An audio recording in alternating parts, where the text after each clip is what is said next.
পাকঘৰত মানুহে লক্ষ্মী থকা বুলি কয় আৰু আমিও পাকঘৰত লক্ষ্মী থকা বুলি বিশ্বাস কৰোঁ। সেইকাৰণে পাকঘৰটো ভাল হ'লে ভাল লাগে। আৰু আজি বহুত দিনৰ সপোন এটা পূৰণ হ'বলৈ গৈ আছে। পাকঘৰটোত আমাৰ আজি টাইলছৰ কাম কৰি আছে, টাইলছ খোৱাম আজি।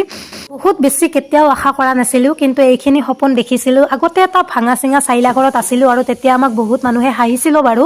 তেতিয়াই মনটোত স্থিৰ কৰিছিলোঁ, যেতিয়া হাঁহিছিল তেতিয়া বহুত বেছি দুখো লাগিছিল, আঘাতো লাগিছিল। তেতিয়াই ভাবিছিলোঁ যে এদিন এটা পাকা ঘৰ আমি নিশ্চয় বনাব পাৰিম। আৰু মানুহজনে বহুত কষ্ট কৰি এটা পাকা ঘৰ, বহুতখিনি কাম বাকী আছে বাৰু, তথাপিও থাকিব পৰা হৈছে আৰু আজি পাকঘৰৰ টাইলছখিনি খোৱালোঁ। কেনে লাগিছে জনাবচোন টাইলছখিনি।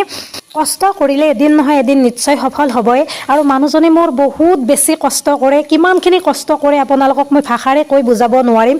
হয়তো সকলোৱে সেইখিনি কষ্ট কৰেই বাৰু, কিন্তু মই গৌৰৱেৰে ক'ব পাৰোঁ যে মোৰ মানুহজনে সৎ পথত থাকি, শুদ্ধ পথত থাকি বহুত বেছি কষ্ট কৰি উপাৰ্জন কৰিছে আৰু এটা এটাকৈ মোৰ সপোনবোৰ পূৰণ কৰি আছে। তেওঁক আজি মই বহুত বেছি ধন্যবাদ দিছোঁ।